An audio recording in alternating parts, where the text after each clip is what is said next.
This is Jordan Tower with JT News. Make sure you smash that like button, hit that subscribe button. Make sure you subscribe. Let's get right into it. Here, we're going to start with some random news. We got LeBron James. He was trying to get Taco Tuesday trademarked, and thankfully, he was denied. This is the first time LeBron James was denied in a while, and he was denied. You can't trademark Taco Tuesday, my G. I'm sorry, okay? That's for everybody. You can't own it and make money off of everybody. It's too common phrase. That's what they said. It's too common of a phrase. You can't trademark that. That's like trademarking, walk or walking or across the street. You can't, okay? Then we got Azealia Banks and Iggy Azalea sparking the beef back up. Now, Iggy Azalea, somebody tweeted out a comment the first line that comes to mind when you think about randomly. What do you say when you think about Azealia Banks randomly? Well, somebody said Iggy Azalea is like an albino child randomly gave birth to prehistoric African village. Okay, whatever, So anyways, Iggy Azalea says, I always remember, please, can I have a feature, Iggy? Please, Iggy, can we do a song? I don't think Iggy Azalea is in a place to be coming for anybody, okay? She hasn't gotten her mojo back yet. It's been a long time. A real long time, okay? Iggy Azalea, I don't know what's keeping her popping right now, but something, I don't know. Then lastly, for random news, we got 50 Cent and, what's her name? Tia Marie. Tia Marie pleaded guilty to the DWI charge, and then she also said, 50 Cent, where you at, Kurt? I'm pulling up, beloved. I got something for you. Wanted rider, I got it. I guess she's trying to give him money or something. I don't know. Who knows?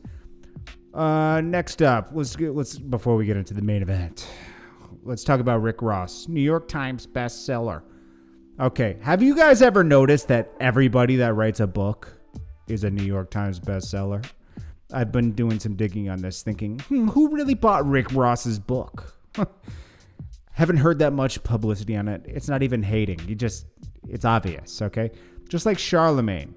How many people bought those books? I'm sure it's a great book. But like New York Times bestseller every time out, I think it's a deal you do with your publisher where it's guaranteed you're going to be on the New York bestsellers. It helps sell books. So if you got to invest some money into it, why not? Okay. Now, I think you got to sell like 5,000 books or 10,000 books pre-order, something like that. 10K plus pre-orders. Okay. It's a realistic plan to get on there. And you got to know specifically what stores they audit. Okay. So, what stores they look over the sales. Okay. So if you buy specifically in one area, most of the books, it's going to be a bestseller somewhere, right? So if you spend a lot of money to buy your one-day list, it's cheating. It could cost up to $250,000. I mean, it can cost a lot of money. I think it's cheaper for a major artist. So how to get on every bestsellers list. Now, if you decided to ignore my advice or ignore the rules, before I get into major bestsellers lists and particular rules, velocity of sales and reporting. It takes a month to report the sales. His book just came out, so they're going off of pre-orders. Now, they're calculated Monday to Monday, and the rankings reflect sales reported by vendors offering a wide range of general interest titles, sales. See, first of all, he's in a specific category. Print books include independent book retailers, national, regional, and local chains, online and multimedia entertainment, blah, blah, blah, blah.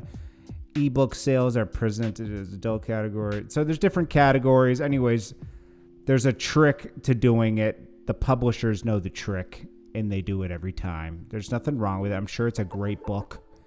The cheat code is services exist that will guarantee for a large fee that you get on the list. They are very expensive. You got to read the fine print. I've never used this. I would estimate a large number of books are bought at least 50 to 100 per year on average for the last decade. Blah, blah, blah. If you're spending $200,000, yes, it costs that at least to get on the New York Times bestsellers list. And it's worth it because it's almost like being Grammy award-winning New York best, you want to have these accolades. Now we're after the main event. And I'm not taking anything away from Ross. I mean, I'm sure it's a great book. I'll check it out. We got Nicki and Cardi. Now, Chance the Rapper discloses that, hey, this was a manufactured issue between these two. I believe that. Drama sells, okay? Atlantic probably had a personal vendetta against Nicki for something. We don't know, okay? Only she knows what it could possibly be. But people at Atlantic don't like her. Obviously, they sick Cardi and Bad Baby on her, okay? I'm not giving any excuses for people that don't like Nicki. I'm just saying this is a pure fact. Just who would know better than the industry plant himself, Chance the Rapper? I know some of you will be like, "Oh, you're hating on Chance the Rapper."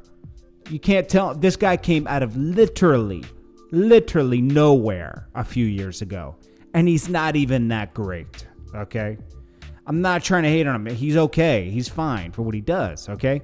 But the hype is crazy with Chance the Rapper, okay? I'm sure he's a great artist, but best artist out there? Come on, come on.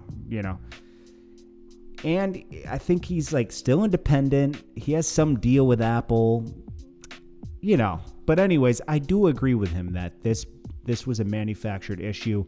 All they had to do was strategically place things, make things not go right, plant ideas. I mean, it's a record label.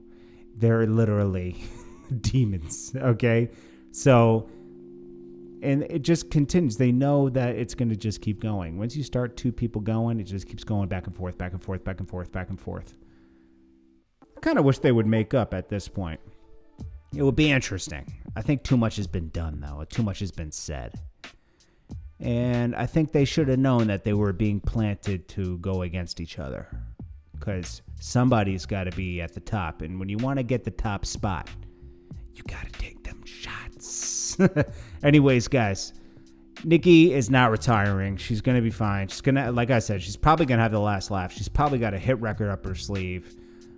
She came through on the last album. She's going to come through on this album. She's just checking the temperature out here. She's a lot smarter than you think, even though I don't agree with how she's going about things. Like with the certain things, I'm just like, why? But hey, it's not none of my business. We can talk about it, but she's free to do whatever she wants, right? The academics thing is a little weird, it's a little spooky, and he's gonna run with it. Like maybe, there is a saying, there's no such thing as bad press. I think there is, but in this case, if she planted academics to just do this for the next few months, he's kind of like going to be her personal publicist. Anyways, guys, this is Jordan Tower with JT News. I hope you guys had a positive day. I appreciate you guys so much. And I'll check you guys on the next one. Stay positive out there. Peace.